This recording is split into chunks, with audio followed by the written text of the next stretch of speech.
मान्यवर श्री कांशीराम जी के बारे में खासकर नई युवा पीढ़ी के लिए ये भी जानना बहुत जरूरी है कि इन्होंने परम पूज्य बाबा साहब डॉक्टर भीमराव अम्बेडकर के जीवन संघर्ष एवं यहाँ वर्षों से उपेक्षित रहे लोगों के हितों में किए गए उनके कार्यों से प्रेरित होकर फिर अपना घर, परिवार, रिश्ते नाते व सरकारी नौकरी आदि भी त्याग कर अपनी पूरी जिंदगी इनके अधूरे रहे कार्यों को पूरा करने के लिए समर्पित की है और अब वो हमारे बीच में नहीं रहे हैं, जिनका जन्म पंजाब के एससी वर्ग में हुआ है।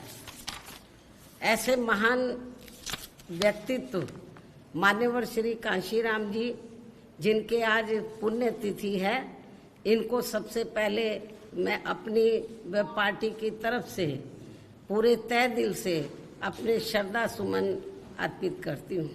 कल जम्मू कश्मीर व हरियाणा प्रदेश में विधानसभा चुनाव के आए नतीजों में हमारी पार्टी की जो स्थिति रही है तो उसके बारे में मैं ये कहना चाहूँगी। हरियाणा कृषि प्रधान प्रदेश है।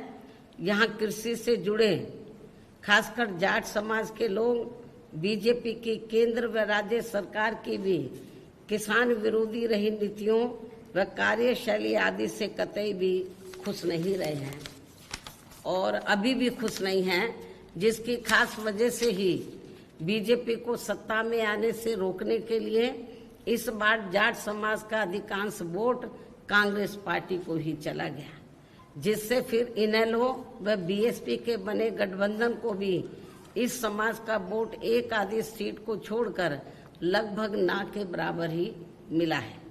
लेकिन इनकी जातिवादी मानसिकता की वजह से जाट समाज का वोट बीएसपी उम्मीदवारों को तो बिल्कुल भी नहीं मिला है, जबकि बीएसपी का दलित बेस वोट पूरा का पूरा इनेलो के उम्मीदवारों को ट्रांसफर हुआ है। इतना ही नहीं बल्कि श्री चौटाला परिवार से जुड़ा जाट समाज का भी वोट इनमें आपस में फूट होने की वजह से फिर इसका भी ज्यादातर लाभ बीजेपी को ही मिल गया है। वहीं दूसरी तरफ गैर जाट समाज का वोट भी इनकी इस लड़ाई में अधिकांश बीजेपी को ही चला गया, जिससे यहाँ बीजेपी को फिर से अपनी सरकार बनाने का मौका मिल गया है। कहने का तात्पर्य यह है कि इस बार हरियाणा प्रदेश का ये चुनाव जाट व गैर जाट समाज में ही बंटकर रह गया और इन सब से फिर बीएसपी को काफी नुकसान हुआ है। तो बीएसपी के कैंडिडेट को केवल दलितों का वोट ही पड़ के रह गया। यदि वो थोड़ा वोट भी हमें 2-3% मिल जाता तो हमारी कुछ सीटें जरूर निकल आती, लेकिन जाट समाज का वोट वो बीजेपी को सत्ता में आने से रोकने के लिए वो कांग्रेस को चला गया। और वैसे भी जैसे उत्तर प्रदेश में जाट समाज की जो मानसिकता है वो काफी हद तक बीएसपी की वजह से बदली है। उनकी जातिवादी सोच काफी उत्तर प्रदेश में जाट समाज की बदली है, लेकिन अभी हरियाणा में नहीं बदली है। तो उनकी जो मानसिकता है दलितों के मामले में तो वो भी अभी पूरे तौर से परिवर्तित नहीं हुई है। और यूपी में हुई है, हमारे एमएलए भी बने हैं और जब मेरी सरकार बनी 2007 में पूर्ण बहुमत की तो वहां पर हमने जाट समाज के कई लोगों को मंत्री आदि भी बनाया है। तो हमें यूपी की तरह अभी इनकी मानसिकता को हरियाणा में बदलना होगा, जो अभी पूरे तौर से नहीं बदली है। तो लेकिन इसके बावजूद भी हमारे लोग मैदान में डटे रहे और उन्होंने प्रयास किया कि अपनी पार्टी के कैंडिडेट जीतें, अच्छा वोट पड़े। इसके लिए मैं जम्मू कश्मीर व हरियाणा प्रदेश में जो पार्टी के लोग हैं उनकी मैं बहुत बहुत आभारी हूँ। इसके साथ ही यहाँ मैं ये भी बताना चाहती हूँ, ऐसी ये स्थिति जो अभी आई है खास तौर से हरियाणा में, ऐसी ये स्थिति आगे भी पैदा हो सकती है। इसलिए अभी से ही हमें यहाँ अपनी रणनीति में भी अब हमें थोड़ा बदलाव करना होगा। क्या करेंगे वक्त आने पर आप लोगों को बता दिया जाएगा। इस प्रकार से इन सब बातों को ध्यान में रखकर अब हमें दिल्ली में यहाँ जल्दी ही होने वाले, महाराष्ट्र में भी होंगे वैसे तो चुनाव, और झारखंड में भी होंगे, हम इन तीनों स्थानों पर चुनाव लड़ेंगे। यहाँ जल्दी होने वाले विधानसभा चुनाव में भी काफी सावधान रहना होगा। ये जो भी कुछ हरियाणा में हुआ है या पार्लियामेंट के चुनाव में जिस तरीके से आरक्षण बचाओ, संविधान बचाओ की आड़ में वीकर सेक्शन के लोगों को गुमराह किया और उनका वोट काफी हद तक इन्होंने बांट दिया, तो इन सब बातों को ध्यान में रखकर तो दिल्ली के लोगों को भी काफी सावधान रहना होगा। इन्हीं जरूरी बातों के साथ ही अब मैं पुनः माननीय श्री कांशीराम जी को अपने श्रद्धा सुमन अर्पित करते हुए अपनी बात यही समाप्त करती हूँ। धन्यवाद। जय भीम व जय भारत। एक सवाल है कि कहाँ कमी रह गई हरियाणा चुनाव में जो गठबंधन के जाटों का वोट ट्रांसफर नहीं हो पाया?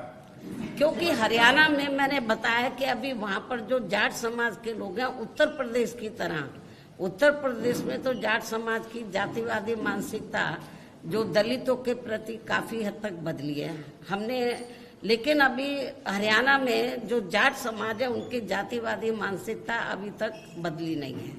तो एक तो ये कारण रहा है कि उन्होंने वोट नहीं दिया, दूसरा ये रहा कि वहाँ का जो जाट समाज है ये सोचता रहा कि बीजेपी को किसी भी कीमत पर हमें सत्ता में आने से रोकना है। तो जाट समाज के लोगों ने सोचा कि यदि हम विभिन्न गठबंधन को अपना वोट बांट देंगे तो बीजेपी फिर सत्ता में आ जाएगी। इसलिए जाट समाज के लोगों ने बीजेपी को सत्ता में आने से रोकने के लिए उन्होंने अपना एक तरफा वोट कांग्रेस पार्टी को दे दिया, जिससे हमारी पार्टी को ये नुकसान हुआ है। ठीक है।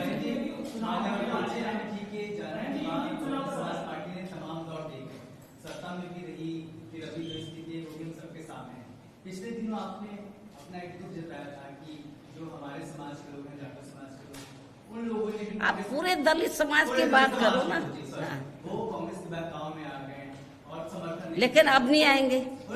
लेकिन उनको क्योंकि समय बहुत कम था, उस समय लोकसभा चुनाव डिक्लेयर हो गया था, इन्होंने ऐसी नोटंकी की, नाटकबाजी की कि हमारे लोग गुमराह हो गए। अब नहीं होंगे।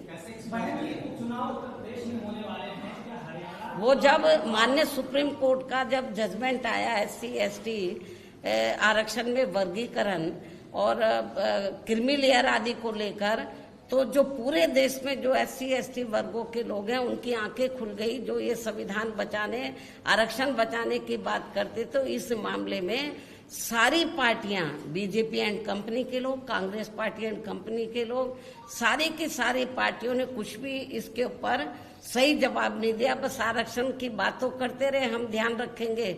लेकिन माननीय सुप्रीम कोर्ट में जब ये मामला आया तो सेंटर की ओर से जो सरकारी वकील होते हैं, कांग्रेस के भी, तो सबने माननीय सुप्रीम कोर्ट ने जो जजमेंट दिया उनकी हाँ में हाँ मिलाया है।